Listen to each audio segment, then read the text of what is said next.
Righto, Telio there champs. Today we're going to find out what you need in a gaming TV. So in this video I'm going to explain to you what to look for when you're purchasing a TV that's going to be used a lot for gaming. Whether that's PS5, Xbox, PC, whatever, I'm going to tell you what you need to look for. And I'm going to be using this TCL C735 65-inch 4K Ultra HD QLED TV to demonstrate all this. Because it just so happens that this TV has pretty much everything you want in terms of a gaming TV. You can get it in 55, 65 and 75 inches. Let's open her up, have a look and discuss what you need for a gaming TV. I also will show you how to set this up at the end of the video. So let's do it. Now, one of the first things you want on an awesome 4K gaming TV is you want the right size. You can see maybe this is a bit too big for me. This is a 65 incher. They go, you know, from 42 inches up to 75 inches, but this one is a nice size, 65 inch. This TCL C735 series is a good option, and I'll tell you why it's a good option if you want a gaming TV. First thing, HDR, right? So this is a PlayStation. We want HDR, but we can do it with this. So what it's saying here is the adjustments we need for HDR. And by the way, you can probably hear the sound. Yeah. This has really good sound, like probably one of the best sounding TVs. Like, I'm not even joking, most TV speakers are really bad, like seriously. This thing is actually good. So it says adjust for the second time, up and down until the symbol is barely visible. So I guess we just adjust that down till it's barely, can't see it anymore. I can see it there. Next. So press for the last time, the brightness up until it's barely visible. All right, so this is set in the blacks of your TV, so I can barely see it there. And woof, we have HDR set up with your PlayStation, and that's what you want. Now we'll turn this down a little bit. So let's just go in here and confirm the settings here. So we want to go screen and visual here. So test 1440p, automatic. No, we want 4K, okay? Beautiful. VRR, automatic. We want it, well, it only has automatic. Apply to unsupported games. Automatic VRR should turn on because this one does VRR. And basically what that means is if the refresh rate drops below the 120 Hertz, or this can do up to 144 Hertz, it will match the frame. So if it's going 80 FPS the game, the refresh rate of the monitor will go to 80 FPS as well. So that's good. 120 Hertz output, automatic. It should be doing it. 4K video transfer, automatic. HDR, always on, beautiful. Adjust HDR, which is just basically what we just done. We'll leave that automatic. Okay. And with this one sound, it does have Dolby Atmos, this one. So I don't think this supports Dolby Atmos PlayStation. I believe the Xbox may do, but we'll just leave it now for now. So that means I should be able to be playing this game in HDR now. So that's the first thing you want. You want a 4K display, you want HDR. This one supports Dolby Vision and it supports HDR10, which is exactly what you want. You also want variable refresh rate, which may be called G-Sync or Freesync, or most likely on a TV it will be called VRR. Now, because this is a TV, of course, you get all the stuff like Netflix, YouTube, Disney, Prime Video and all that sort of stuff. But we're mainly going to focus in on gaming, and we will go through the settings you want.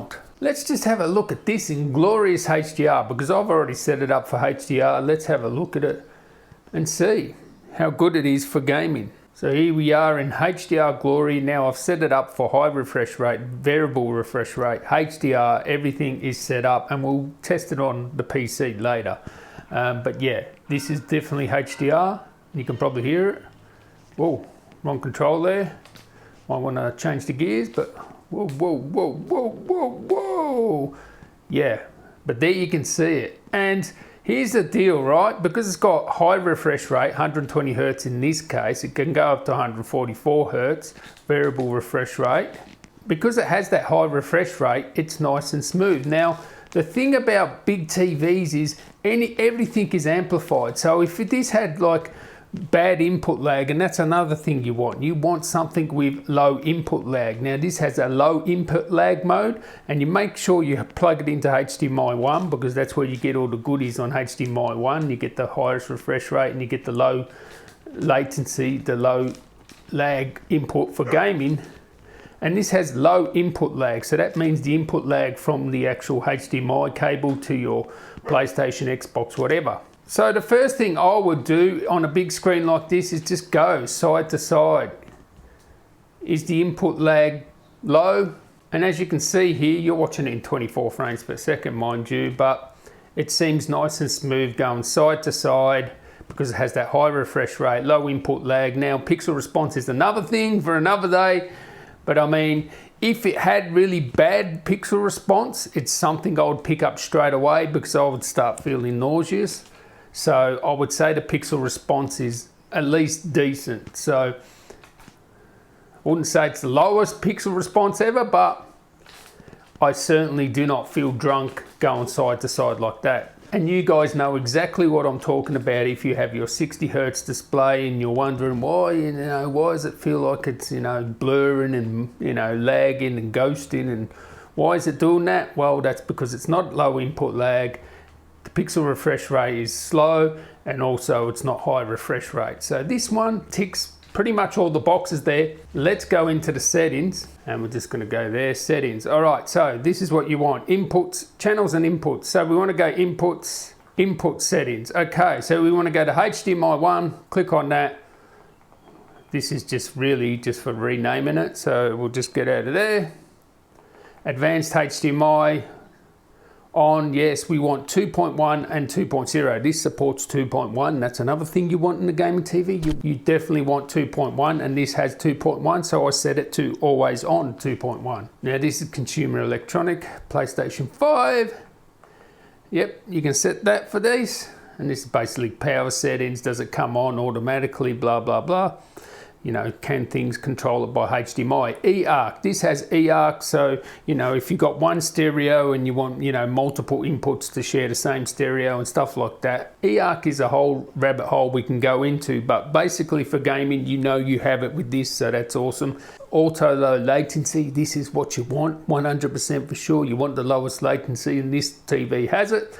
Variable refresh rate, we have that on as well. As I said before, that syncs up the frames if it goes under 120 Hertz in this case. Now this intelligent stuff, you've got to be careful with this stuff. So on the HDMI 1, you don't want any of this stuff on where it sort of automatically, fixes the picture and all this sort of stuff.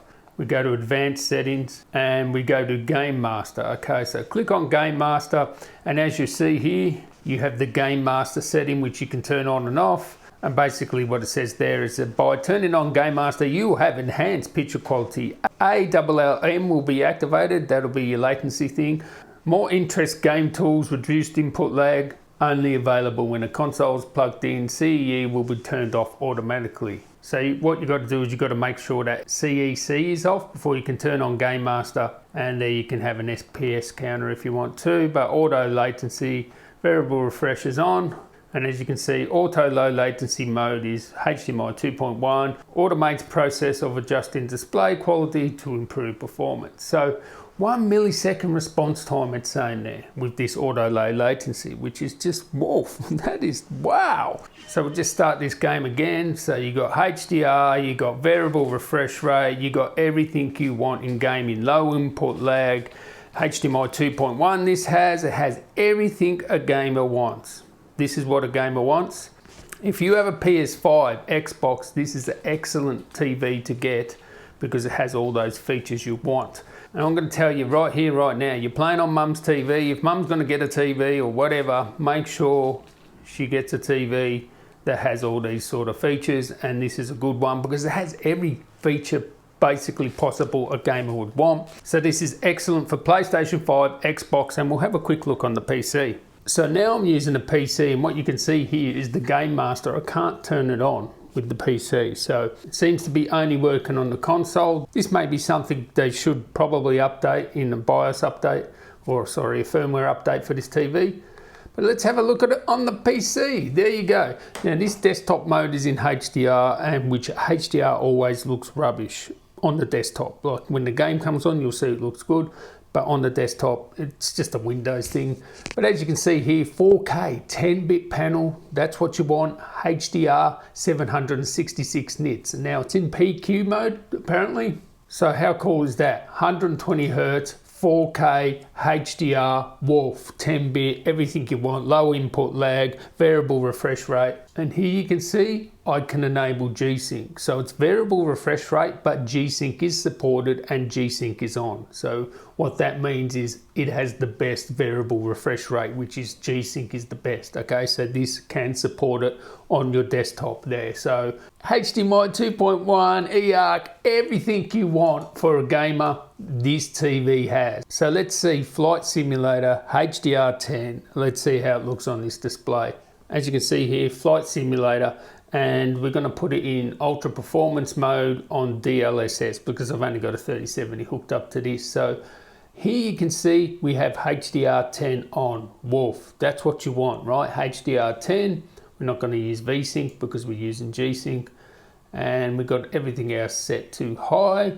So this is what you want, HDR10, 4K, even though this has a high refresh rate monitor, it's not going to really matter for this game, but let's see how it looks in glorious HDR. So apply and save. So here we go, big screen, big monitor, 4K, HDR. That's the only way to fly, literally. It is the only way to fly, and it's actually interesting. And this is 4K. And it seems pretty smooth. I'd love to see how many FPS I'm getting here. But DLSS is doing its job with this NVIDIA graphics card. So, yeah. What more do you want? This is nice. Oh, there you go. That's a hiccup. Now, that's not the TV. That is definitely the PC just dying there under this load. But as you can see, as I pan, it's a bit hard to tell because the frame rates won't be that high. But you know, I'm not getting motion blur, motion sickness. It looks pretty good. So yeah, this is everything you want from a gaming. As I said, all those features I said before, but the bonus of this one is it actually has good sound too. So it has Dolby Atmos sound, but this actually sounds really good.